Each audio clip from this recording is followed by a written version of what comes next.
Welcome to DJ TV. E don settle. CBN don direct all commercial banks make dem demand social media handles from all their customers. Correct people, we greet una. Welcome una to DJ TV, una WhatsApp channel wey dey sama una with ogbonge updates, breaking news, updated updates. So abeg my people, if you never subscribe to our YouTube channel, make una rush now, make una go subscribe and also turn on that notification bell so that anytime we like say we drop any update like this, una go dey notified gbagam. Our Facebook page, my people, make una follow us and make una dey like. Una do well. Anyway, my people, make we quickly run enter the tori and updates we will carry come for una like this. Another gbege don shele like this as CBN, Central Bank of Nigeria, don order all commercial banks like this make dem dey demand all the social medias of their customers. As in my people, make I explain this thing well for una. Central Bank don order commercial banks dem, all banks wey dey inside Naija, say make dem dey demand the account, social media account of all their customers. As in, if you dey for Facebook, you dey for TikTok, you dey for Instagram, you go dey feel am, you go feel am now for inside the form wey you take dey, wey you take get accounts. So as bank take get your phone number, get your email address, they go still get your Facebook account, all your social media account like this. Na im CBN, the policy wey CBN just bring so, when they don order, don give order all commercial banks so. My people, this one e go tough for not be small. Anyway, my people, make I no talk too much. E get one man for Arise News wey be say come analyze this whole matter. I go leave una make and watch this video from the beginning to the end and hear how this matter analyze this analyst, so how it analyze this whole matter for Arise News. Make una watch. This is bothersome. Most Nigerians have kicked against it. Many Nigerians have said this is intruding into their privacy. What do you make of this new CBN's request? Well, there is an expression of serious ineptitude on the part of those who have been managing our data for a long time.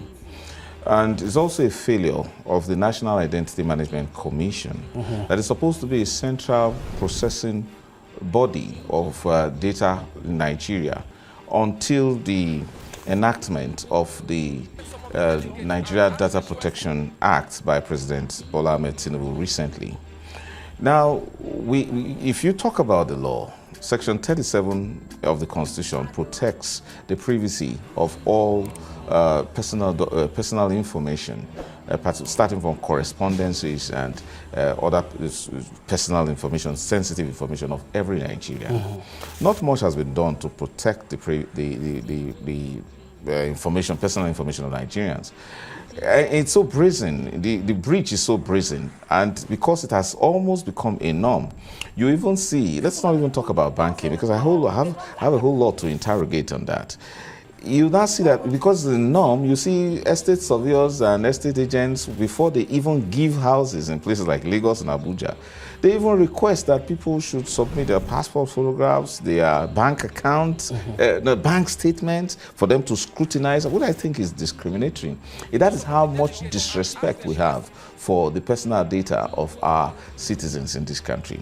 As for the banks, it's becoming a violation too far, because if you look at the average teller, the average qualification of a teller in or the qualification of an average teller in a bank is probably WASC, school certificate, or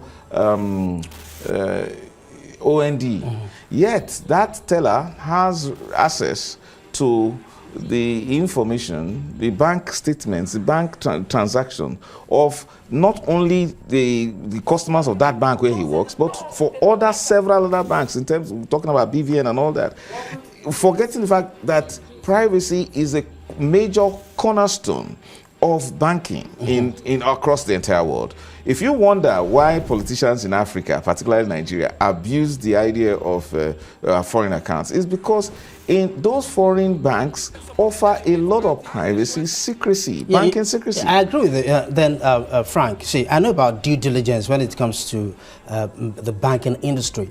If you're not politically exposed, if you do not have an international business, or you're into real estate, or you're a car dealer, then you're not a high-risk customer. So your account should be reviewed maybe once in 3 years or 2 years. But those who are politically exposed, or those who are high-risk customers, these ones I've mentioned, can then be reviewed maybe every 6 months. So can they just limit? What about if the limits this request of social media handles and all that, and other private information to those who are politically exposed and other high risk customers? What about that? I don't think there shouldn't be any discrimination against anybody as a result of whether he's a politician or not. No, it's not really. No, it's not. It's not really discrimination. That's the system. We've done so much to counter terrorism and money laundering in this country, yet it keeps increasing. It festers, because that's the reason why I raised the issue of ineptitude in data management. And it has grown with so much disrespect for the individual's fundamental right of privacy. We're happy that President Bola Ahmed Tinubu has assented to the law, to the Data Protection Act of 2023. Nevertheless, look, in 2020, when Netflix aired Social Dilemma, a film that was actually a documentary that exposed how Silicon Valley and the social media companies, Facebook, Google, and the rest of them, actually have used data collected from users as a way of manipulating their own decisions. In fact, it changes the fact that marketing is no longer, the objective of marketing is no longer about, product or things. It's now about people. So social media is now a means of collecting information to sell people's attention to marketers. To producers. So when you see in Nigeria, the Central Bank of Nigeria asking, because it was a major revelation that people are now the things being sold on social media by the way the data is being used and to manipulate people's decisions. It happens during an electionary period, and it happens during decision making in terms of big tech advertising. Now, for a central bank to now insist that social media handles be part of due diligence, know your customer basis, it's a major violation of the Constitution, because we are still trying to interrogate the new law that the president signed into law. And it states that there are certain sensitive pieces of information that you cannot collect as a data collector, as a bank. That is, you cannot collect any information that will give any form of inference as to your political or religious belief. Let me jump in. And social media, it's nothing else than social media can show how much a person believes in terms of ideology. Yes, let me jump in, Frank. What if, this is a new administration, what if the CBN is coming up with this request of policy because maybe they got some form of intelligence about terrorism? Hang on there. What does CBN have to do with terrorism? Hang on. Maybe they got some intelligence about terrorism financing, and then they now feel that the way to go about it is to clamping on customers. Don't forget, we have the Money Laundering Act. We also have the Anti-Terrorism Act. Now, the EFCC, oftentimes, and you can see it has done very well in the way it has constantly giving public education on the need for the special control unit on against money laundering, the SCOMO number, to which legal practitioners like myself, we all complied with, and supplying some details, giving obligations that we will report certain kind of transactions that pass through our offices or through our financial institutions. That makes some sense. We're talking about anti-corruption, anti-money laundering.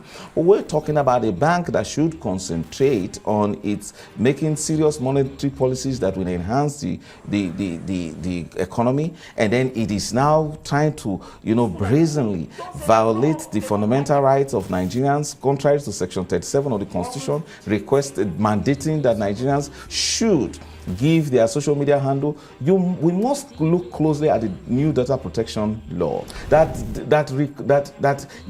emphasizes the consent of the user, the consent of the person involved, that is the data subject. In this case, the bank, some of these policies, when they make them, you wonder whether the people who make them are in touch with the current realities. yes, the cross-cutting issues, because you can't now say on what basis. Now it's shameful, very, very shameful, that despite all of the data we have collected about us, we are unable to translate it into, accurate policy making that will, translate into one positive development for the socio-economic condition of this country. It doesn't happen. So it seems as if that these policies are made to just, people want to appear as if they are working, whereas, and they think that the only way to do so is to make life difficult for citizens. I just told you how other banks in other climes make banking very attractive to the extent that Nigerians are willing, especially unfortunately politically exposed persons, are willing to steal the country's money and go and put them.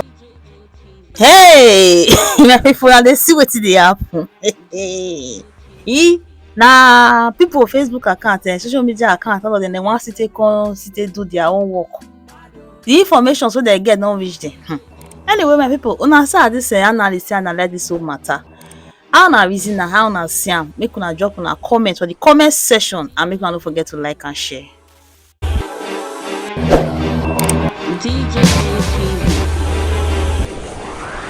DJ